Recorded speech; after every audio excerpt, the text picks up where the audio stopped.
So Casper Schmeichel has passed his medical and he is en route to America by himself. He's travelling by himself to America to meet up with the Celtic team, who yesterday went to the White House. Pity they didn't meet Biden. Could you imagine the Celtic team meeting Biden? Old Shaky himself. That would have been fantastic to see. But they didn't. They got to wander about the front lawn of the White House and take pictures.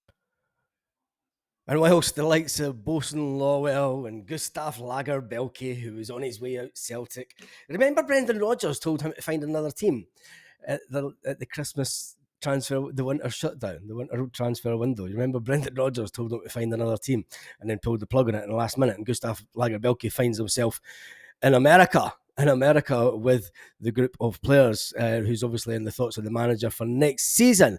But so is Schmeichel. Schmeichel has passed the test. But this video is all about what the Norwich City boss said about Adam Idah. You're going to listen to that live, his words exactly live on this video. So don't leave the video until you've heard this. But first of all, we need to talk about Benfica. Benfica yesterday posted a picture of Paulo Bernardo training with the first team. Paulo Bernardo never trained with the first team when he was at Benfica. He was in the under-21 national team and he was in the reserve team. He never seen a pathway into first-team football at Benfica, hence the reason that he took up the loan with the option to buy, because Benfica thought, you know what, he's probably not going to make it into our team. So, yeah, we'll give Celtic that option to buy for $6 million. Celtic, in their wisdom, have went in with a low ball offer and he's still at Benfica, and there's the picture there to prove it. And it was even liked by Paulo Bernardo himself. Even Paulo Bernardo liked the picture. And you've got to say, look, if he's getting the chance to play first-team football, if Benfica want to keep him, if Celtic aren't going to pay what they see as the reasonable amount of money for it, it is just the Celtic board penny pinching again. And don't try and cover it up to say what it was. These things take time, blah, blah, blah, blah. You see transfer activity happening all over Europe and down in England, and you see teams that they want a player, there's the money, go pay it. Celtic never do that. Celtic never do that, and it's just starting to get a bit of same old at Celtic. But I'm sure it'll all come good come the end of the transfer window. On the last day, we'll get a couple of loan signings in, maybe somebody good. I don't know. You tell me. Because let's face it, no one knows what's going on inside Celtic and inside the corridors of power at Celtic Park. And it's good to see all the players putting up, Mikey Johnson and that, putting up their pictures on Instagram. I'll show you some of them just now. There's Mikey Johnson, and there is Bosun Lawwell with all the young team.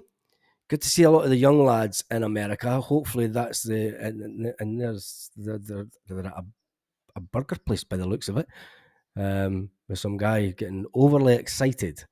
Let's just say he's overly excited. And then that's Charlie McGrew, there's Jackie McNamara, and there's the new goalkeeper. He didn't post anything on Instagram. He just posted the picture, and there's Greg Taylor in the White House. Oh, jeez. If you told me that Greg Taylor would be taking selfies in the White House lawn, anything's possible. Trump's going to come back into power. Oh, wait, you're not allowed to talk about politics on the channel, Baz, even though politics is ingrained in our daily lives. But yes, it's right. This is all about Celtic. So let's move on from that. And the Norwich City manager. Yes, the Norwich City manager was asked yesterday after Adam Idah did play first half in a game of football. The coach then reflects on Adam Idah. Let's listen to this. Adam Idah played 30 minutes today. How impressed were you with him? Good to see him back. He's been a part of the group now for a little bit more than a week. I've had a couple of sessions with the boys, and important for us to get him started, important for him to get in and have some minutes again. And I think we could see what he can support this team with. So nice to have him back on pitch, and I think he will be a valuable player for us. You have a few extra faces in the camp now with the guys who are in international tournaments back. That doesn't look like he's going to sell Adam Idah anytime soon, does it? It doesn't sound like he's going to sell Adam Idah anytime soon. Tell me what your thoughts are on that in the comments section. So with Adam Idah playing only 33 minutes, I think it was, of the game for Norwich, and don't look into that because all the Celtic players, the first game back only played half a game. So don't look into that at any means whatsoever. It was just, that would have been planned. It would have been planned. Celtic did it the first game back, but the Norwich boss did say, he says that he's good to see him back, good to be part of the group for a little bit more than a week. He's had a couple of training sessions with the boys, and it's important to get him back and started. It's important to have some minutes. Again, it was good to see what I think he can support the team with. So it's nice to have him back on the pitch. He will be a valuable player for us.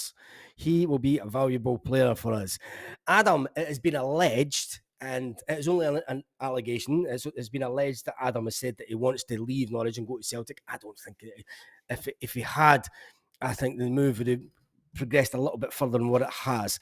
This nonsense that you get players coming out and saying, if it's in the player's hands, if a player wants to leave the club, Celtic, I've seen it done so many times. I mean, Haksabanovic talked his way out of Celtic. The Grumpy Greek talked his way out of Celtic. It can happen. You know, if they want it to move, it will happen that quick. But he's not on his way just yet, which is disappointing for Celtic fans. But there's still a bit of time to go. Yes, we'll have until the end of August with the transfer window. It is only the start of July. But we're all going on the words of Brendan Rodgers. And Brendan Rodgers did say, at the Queen's Park game after that, when he was interviewed by Sky Television, he was asked about getting bodies in before the American tour. He said that he would like to have minimum of two in. He thought that was going to be the target, and everyone thought it was going to be Paulo Bernardo and Adam Idah. Is it time that Celtic move on from both those players, or is it just going to be the case that it's going to be a sit and wait and play a waiting game? And we know that this is the Celtic way. It is play a waiting game and get them for as cheap as possible. But at a time when the club has an abundance of money, and you're going to get the Sevco players, fans coming out and shouting all sorts of allegations about cases, and they believe their own fucking shite that much that they forget about what's going on in that dump across the road. Talking about that dump across the road, I think we'll need to do a meltdown video later today just to get our spirits back up. Because let's face it, the transfer window does have a long time to go before it slams shut. I've never slammed the window shut in my life. I'd be scared to break it. You just close it. It's maybe just a thing, isn't it, with the transfer window? Anyway, that's enough for today's Celtic news. It's not really news, is it? It's just talking about the fact that Norwich, it looks like they don't want to sell their player. Paulo Bernardo, Celtic pussyfooting around, and if Celtic want him as their first target, pay the agreed fee. Just pay the agreed fee. They wanted 6 million. They signed them on that knowledge that you would pay the 6 million. Just pay the 6 million if that's what it takes. Anyway, on that note, try and have a fantastic day, Celtic fans. Celtic play in a few days' time at a crazy time at night. It'll be absolutely fantastic for the fans in America to get to see the players up close. And what do you think about them going to the White House? Most bizarre thing ever. On that note, have a fantastic day, Celtic fans, all around the world. Lit. Roll up to the party, roll up to the party, roll up to the